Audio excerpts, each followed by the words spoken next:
Hey guys, Chris with Tillman Family Farm. So we've been doing a lot of chicken processing here the last couple weeks, and doing birds for ourselves and helping some friends with their birds. And we realized last weekend that we had a big bad problem. So we went on the hunt, tried to figure out how to fix it, and we got some stuff ordered that came in. We're gonna be processing birds again today. So we're gonna get this stuff fixed, and I'm gonna show you what it is and how to replace them, and we'll just start and do this together because I don't know how to do it really either. So hang tight. So this is our dilemma. We use a Yardbird Chicken Plucker, and this is its 4th season. No telling how many birds have been through this thing. We actually replaced the motor on it, I think last season, and these fingers are rubber, and they're doing that number right there. Some of them have broken off. They were tearing birds up last week. Yeah, see, they're just twisting off.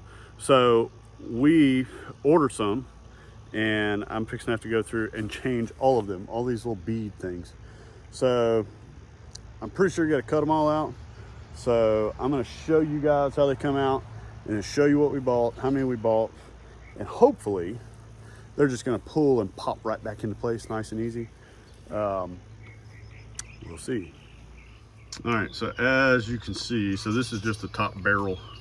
On the rest of it, there's a plate that spins at the bottom that's got more of these in it, and that's where most of them broke off, but all of these are in pretty bad shape, so we're just gonna replace them all.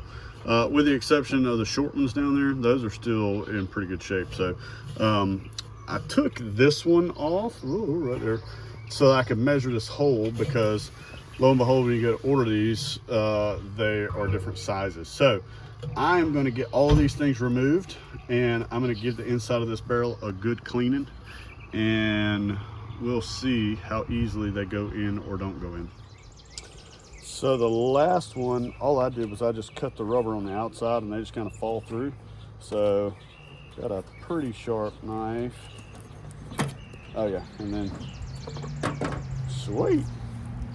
So I think that will go pretty quick, but like I say, man, these things are they're just dry rotted. Been used a bunch. So I'm about to just get started whacking them.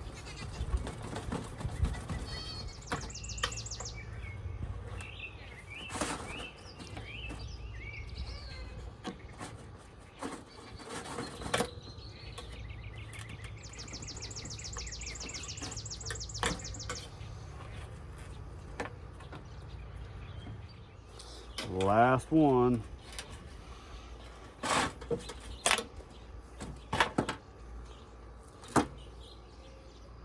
All right, so there's my pile of cut ones, and then of course I left the bottom row like I was talking about because they're a different length.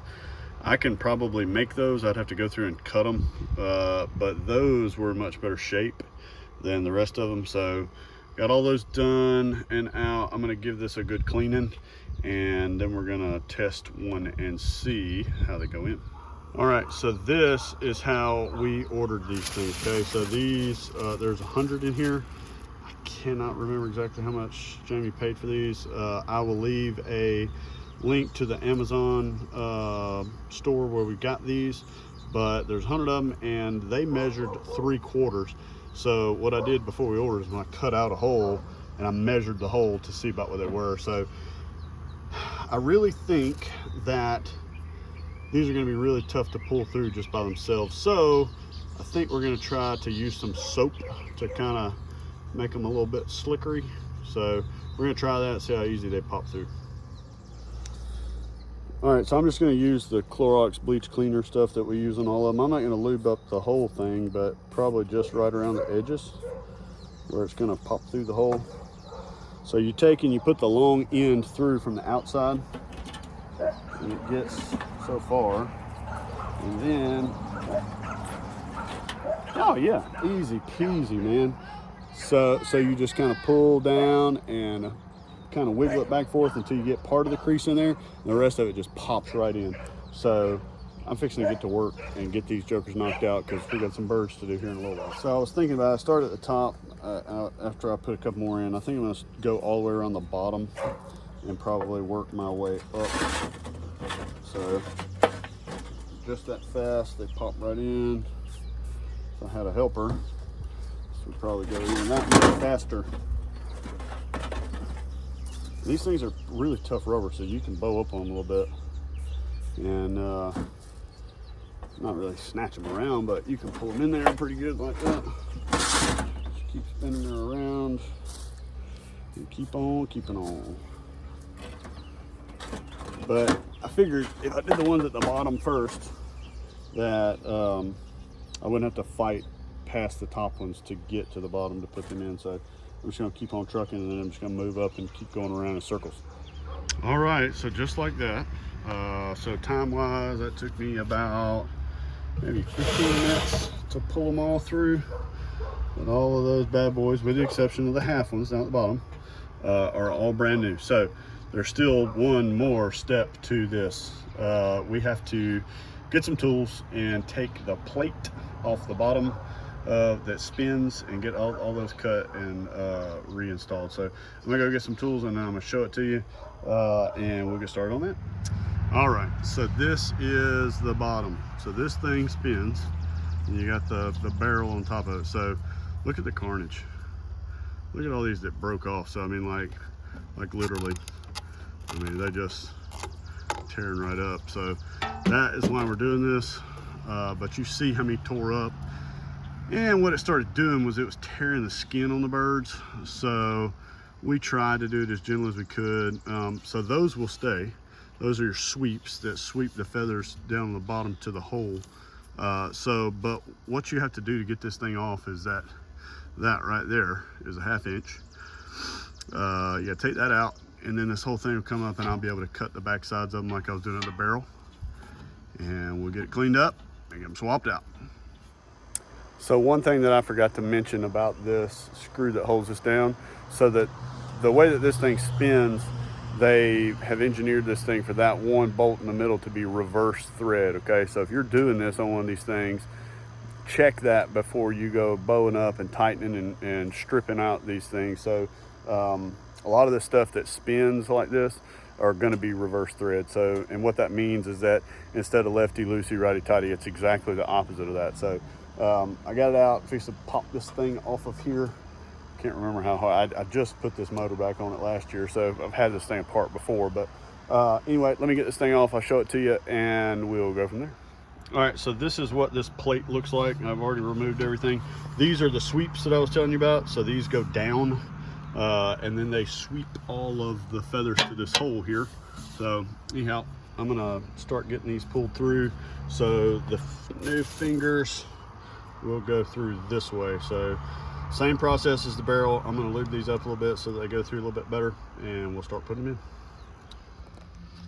All right, so there it is. All of them are pulled back through, and we left the ones on there for the sweep. They're still in good shape, so good go. But so we're gonna put this thing back together, and once we get it up and going, we'll give you a review of these fingers themselves. These fingers actually seem to feel a little bit more pliable than what the original ones were when they first got here. The original ones were hard, and yeah, we tore up some birds, the skin on the birds originally, but as they got broken in, it got better and better. So anyhow, we're gonna get this thing put back together real quick.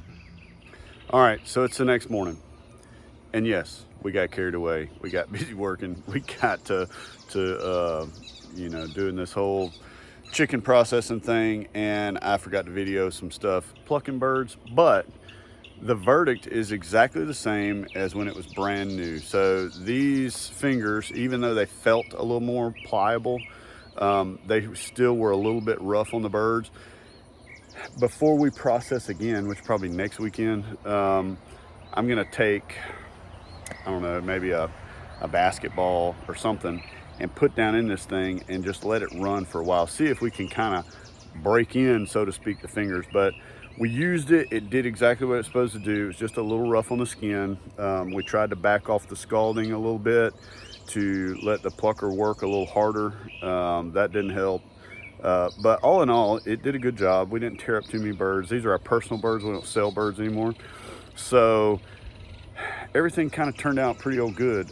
We are about to get started packaging and parting out birds. So I will show you what we did yesterday, and I'm going to show you the plucker and all that good stuff. It's got a pile of feathers and all that good jargon, but anyhow, worked great. Replacing them was not near as bad as what I thought it was going to be, so it's a relatively easy job for somebody out there that has had one for a while and needs to replace them, or they're starting to break or whatever. So let's look at some birds, and we'll look at the plucker one last time. So of course they're still in ice, but I mean, so you can look at that one right there. It tore that one right there. That one's pretty good. Let's see here. That one's pretty good. So I mean, it is what it is. We're not selling birds anymore, so we're not really worried about it all that much. Get out of there, fella. So let's go take a look at the plucker. All right, so it's a big pile of feathers, and then of course down in here it did what it was supposed to do. You know, they still, man, they feel like they're better than the other ones, but it kind of turned out that they were doing the same exact thing. But like I said, I will leave a link down in the description to these fingers. Everything turned out pretty old good. I'm happy with it. I think that these will last us for another 2 or 3 years. The old Yardbird Chicken Plucker has turned out to be, Lord have mercy, these goats, holy crap. Has turned out to be a very, very good investment for us. We had a guy we were helping process yesterday, and he was raving about the plucker. He was like, oh my gosh, I've been doing this by hand for years, and this is the way to go. So I will give the model number to this. I'll give the link to the fingers, and if you guys will give us a like and subscribe and thumbs up and all that good stuff, that'll be cool. All right, guys, that's it for this one. We appreciate y'all watching. Like I said a few minutes ago, give us a like and subscribe, thumbs up, all that good stuff. If you haven't done so, help us out. Ring that bell so you'll see all the videos we put out, and we will see you on the next video.